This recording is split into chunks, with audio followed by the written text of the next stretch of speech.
I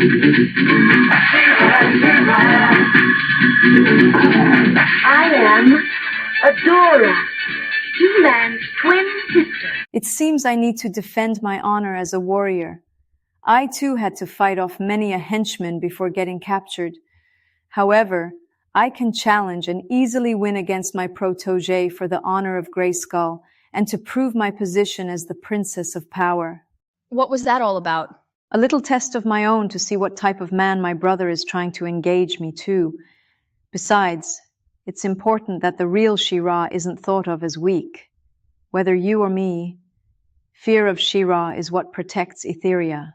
And if he insisted we fight? It would go like our usual practice sessions where you pretend to be defeated. Pretend? You act like I don't know. But I guess we would be battling till nightfall otherwise.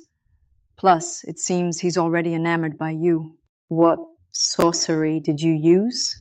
Black magic, I guess. He's your type, though, isn't he? I don't think it was a good idea to challenge me. It seemed to be a turn-off for him. I still question why he was there. He showed up right after we defeated Hordek's henchmen. It is strange that he challenged me to fight. Exactly. We must travel to Eternia and speak to He-Man immediately. Since you're going to be at work, you should probably code switch. Unlike Etheria, people at Eternia have never seen a dark elf. Right.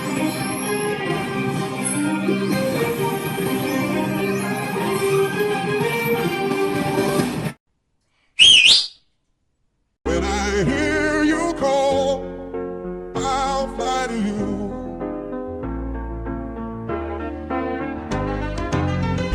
I'll drop it all to fly to you. 'Cause I know you need me to carry you through, carry you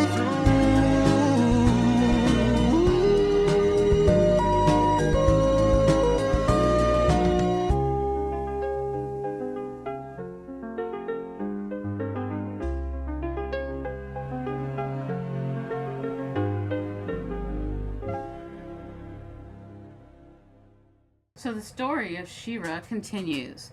The script was written over a month ago, but so much work needed to be put forth to complete the next scenes. Let's talk about it, starting with the last scene before we move forward. So, as fellow followers of She-Ra may know, she has a Pegasus named Swift Wind.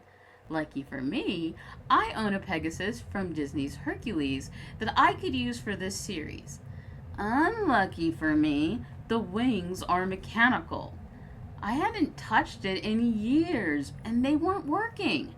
When I moved, I threw away the box. I looked online for a manual, and I couldn't find one. Finally, I saw it on eBay, and lo and behold, someone was selling it for over $200. They had a picture of the box, and apparently if you tilt it upwards, the wings move. There is no on or off switch. Unfortunately, it's so old that the screw just wouldn't budge. And even though I was using tiny screws, it was stripping the head. I finally had to drill the screw out, then pry it open to see that the AA batteries had leaked and corroded all on the inside. Boo. So, since his wings would only stay in one position, I had to use tape to get them in the other positions. I then decided to use Photoshop and CapCut Magic for the rest. For the next scene, though, it still was going to take more time crafting and sewing. Because of this, I kind of pushed back on working on it.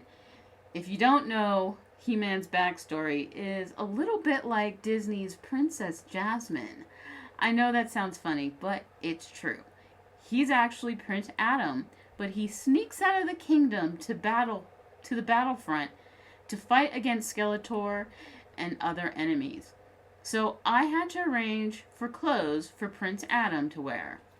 The pants are the red sweatpants from a fresh doll named Anthony. I used a sock to make a quick sweater, and red velvet from Dollar Tree to make his open cardigan. His boots are Superman's boots. I'm not sure which doll this crown came from, because I've had it for years.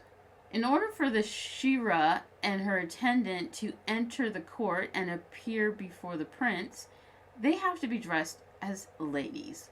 I became greatly enamored with this dress on AliExpress, but not enamored with its initial price of $12 to $18, oftentimes not with choice shipping. So one day it finally dropped significantly and is now in transit. But I knew if I fiddled around, technically I could try to make it. I have some light gold satin that was purchased for another uncompleted sewing project eons ago. So I used that to make two similar style dresses for the ladies. I used this Mycene Barbie top to create a pattern for the top. I knew the bottom was just gathered fabric with a huge hem. I just needed to guess how much fabric. The first time it was slightly too short and not wide enough.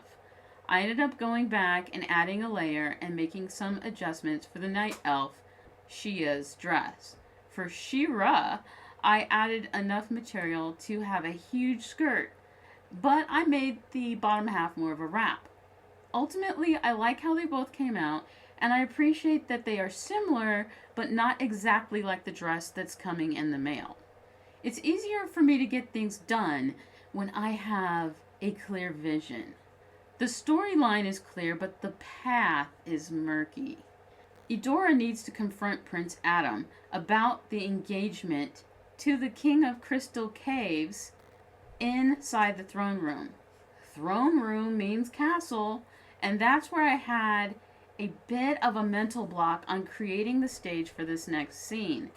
I want each castle scene to clearly reflect good or evil. Some parts were easy.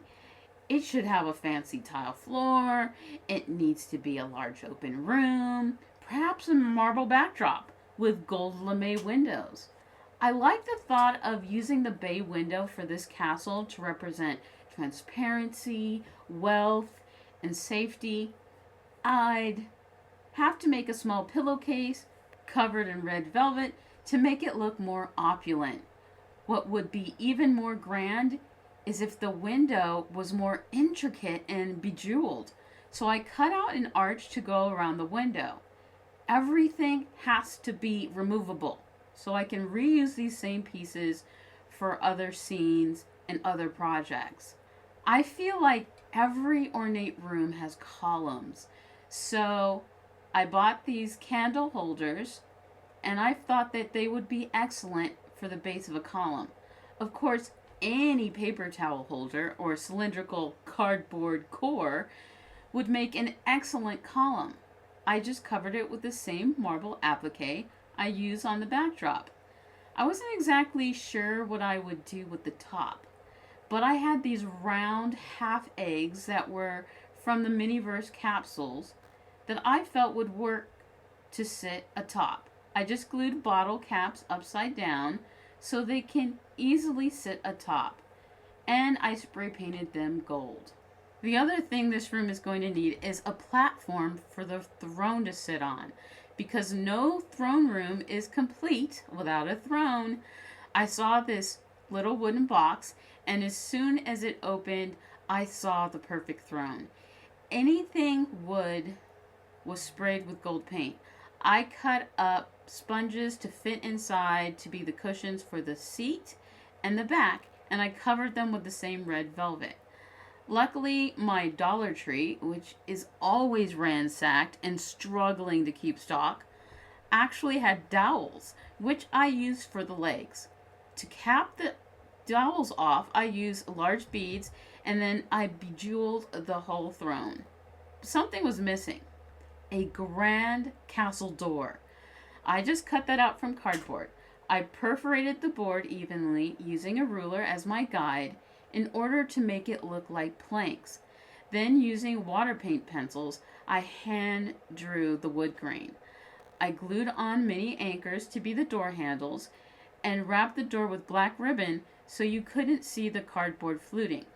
Now we're ready for the next scene. Thank you, Prince Adam, for allowing me to have audience. Of course, dear Edora, as my precious sister, how can I refuse? To what do I owe the honor? Adam, I have been informed that you have betrothed me to one King Crystal, and I find that to be concerning. Certainly it was nothing I approved of. Edora, you must understand. You are more than just a great warrior now, but a princess. As such, you must deal with your princess duties, marry into a great family, and take your rightful position as royalty, as opposed to gallivanting and potentially falling victim to the sword. Adam, or should I say He-Man, are you serious right now? Shouldn't you be betrothed too then? Should I be finding you someone to marry? Oh, but I am entertaining several future prospects. But if you have any suggestions of potential women to meet, feel free to introduce me. You're so gross. Well, you're the only woman who thinks so. And it's come to my ears that She-Ra had been momentarily captured, that the one and same problematic King Crystal came to She-Ra's aid. Came to my aid. Why that fool waited until the Hordak's henchmen had been annihilated before slipping in and then challenged She-Ra to a duel. What kind of ally is that? That is very interesting. Definitely something I will confront him on. Further, how does he know that She-Ra is also Edora? It's a very popular rumor. Maybe he was testing the waters by presenting such an upsetting statement. It would definitely be a benefit for him to have such a powerful consort. Either way, it's unsettling if he did indeed wait. What would be the purpose?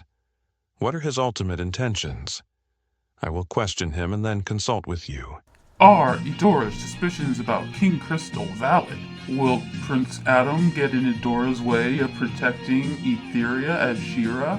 Will she be forced to marry King Crystal? Does Adam have a crush on Edora's attendant? All this and more on the next episode of She-Ra. Thanks for playing dolls with me.